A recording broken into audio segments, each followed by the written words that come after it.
ಗದಗದ ಲಕ್ಕುಂಡಿಯಲ್ಲಿ 6ನೇ ದಿನವೂ ಕೂಡ ಉತ್ಖನನ ಕಾರ್ಯವನ್ನ ಮುಂದುವರಿಸಲಾಗಿದ್ದು ಇವತ್ತು ಕೂಡ ಅಲ್ಲಿ ಒಂದು ವಸ್ತು ಪತ್ತೆಯಾಗಿದೆ. ಉತ್ಖನನ ವೇಳೆ ನಾಣ್ಯ ಆಕಾರದ ಬಿಲ್ಲೆಯೊಂದು ಲಭ್ಯವಾಗಿದೆ.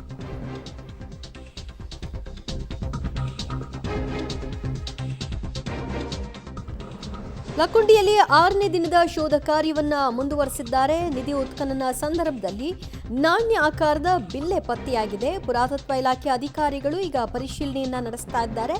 ಬೆಳಗ್ಗೆಯಷ್ಟೇ ಮೂಳೆಯ ತುಂಡುಗಳು ಲಭ್ಯವಾಗಿದ್ವು. ಶೋಧದಲ್ಲಿ ಮತ್ತಷ್ಟು ಪ್ರಾಚೀನ ಅವಶೇಷಗಳು ಪತ್ತೆಯಾಗುವಂತಹ ನಿರೀಕ್ಷೆಯನ್ನ ಮಾಡಲಾಗ್ತಾ ಇದೆ.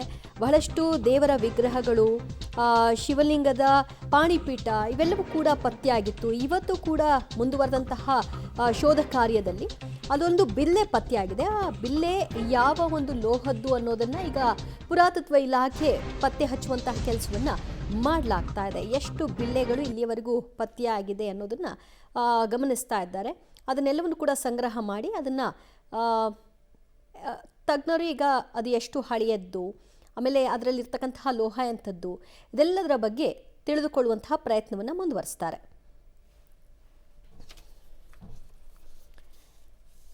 ಆರನೇ ದಿನ ಗದಗದ ಲಕ್ಕುಂಡಿಯಲ್ಲಿ ನಿಧಿ ಶೋಧ ಕಾರ್ಯ ಮುಂದುವರೆದಿರುವುದು. ಮೊದಲ ದಿನ ನಿಧಿ ಸಿಕ್ಕಂತಹ ಸ್ಥಳದಲ್ಲಿ ಆನಂತರದಲ್ಲಿ ಆರಂಭವಾದಂತಹ ಪ್ರಕ್ರಿಯೆ ಒಂದೊಂದು ಜಾಗದಲ್ಲೂ ಕೂಡ ಒಂದೊಂದು ರೀತಿಯಲ್ಲಿ ಆಶ್ಚರ್ಯ ಮೂಡಿಸುವಂತಹ ರೀತಿಯಲ್ಲೇ ಕುರುಹುಗಳು ಲಭ್ಯವಾಗ್ತಾ ಇದೆ. ಸದ್ಯ ಪ್ರಾಚ್ಯ ವಸ್ತು ಸಂಗ್ರಹಾಲಯ ಇವೆಲ್ಲವನ್ನು ಕೂಡ ಸಂಗ್ರಹ ಮಾಡುವಂತಹ ಪ್ರಕ್ರಿಯೆಯನ್ನು ಮಾಡ್ತಾ ಇದ್ದು, ಸಿಕ್ಕಂತಹ ವಸ್ತುಗಳ ಕಾಲ ಯಾವುದು, ಅದರಲ್ಲಿ ಇರ್ತಕ್ಕಂಥ ಅಂಶ ಏನು, ಇದೆಲ್ಲದರ ಪತ್ತೆ ಹಚ್ಚೋದಕ್ಕೆ ಮುಂದಾಗಿದ್ದಾರೆ. ಒಂದಷ್ಟು ಮೂಳೆಗಳು ಕೂಡ ಸಿಕ್ಕಿದೆ ಅನ್ನೋದನ್ನು ಗಮನಿಸಬಹುದು. ಆಮೇಲೆ ಈ ರೀತಿಯಾಗಿ ಗುಂಡಿಗಳನ್ನು ಅಗಿತಾ ಹೋದಂತಹ ಸಂದರ್ಭದಲ್ಲಿ ಇನ್ನೂ ಬಹಳಷ್ಟು ಲೋಹಗಳು ಸಿಗುವಂತಹ ಸಾಧ್ಯತೆ, ದೇವರ ಮೂರ್ತಿಗಳು ಸಿಗುವಂತಹ ಸಾಧ್ಯತೆ ನಿರೀಕ್ಷೆ ಮಾಡಲಾಗ್ತಿದೆ.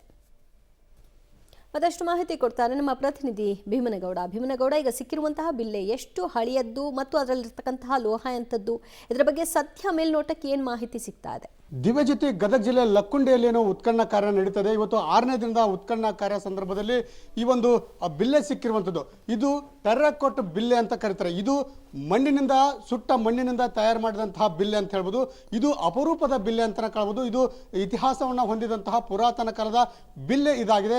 ಈ ಬಿಲ್ಲೆ ಸಂಪೂರ್ಣವಾಗಿ ಸುಮಾರು 2 ರೂಪಾಯಿ ನಾಣ್ಯದಷ್ಟು ಆಕಾರವಿರುವಂತಹ ರಂಧ್ರದ ಬಿಲ್ಲೆ ಕೂಡ ಇದಾಗಿದೆ. ಹಾಗಾಗಿ ಇದನ್ನೀಗ ಪುರಾತತ್ವ ಇಲಾಖೆ ಅಧಿಕಾರಿಗಳು ಈಗ ತಮ್ಮ ವಶಕ್ಕೆ ಪಡೆದುಕೊಂಡು ಈಗ ಅದನ್ನು ಪರಿಶೀಲನೆ ಮಾಡ್ತಾ ಇದ್ದಾರೆ. ಇದು ಯಾವ ಕಾಲಘಟ್ಟದ್ದು ಮತ್ತು ಇದನ್ನು ಯಾಕೆ ಬಳಕೆ ಮಾಡ್ಕೊಳ್ತಾ ಇದ್ದಾರೆ ಅನ್ನುವಂಥ ಕುತೂಹಲ ಕೂಡ ಈಗ ಎಲ್ಲರಲ್ಲೂ ಮನೆ ಮಾಡಿರುವಂಥದ್ದು ದಿವ್ಯಜ್ಯೋತಿ. ಹಾಗಾಗಿ ಈ ಒಂದು ಲಕ್ಕುಂಡಿಯಲ್ಲಿ ಏನು ಉತ್ಖನನ ನಡೀತದೆ, ಇದು ಭೂಮಿಯ ಬಗೆದಂತಹ ಅನೇಕ ವಿಶೇಷಗಳು ಜೊತೆಗೆ ಅವಶೇಷಗಳು ಸಹ ಪತ್ತೆ ಆಗ್ತಾ ಇದೆ.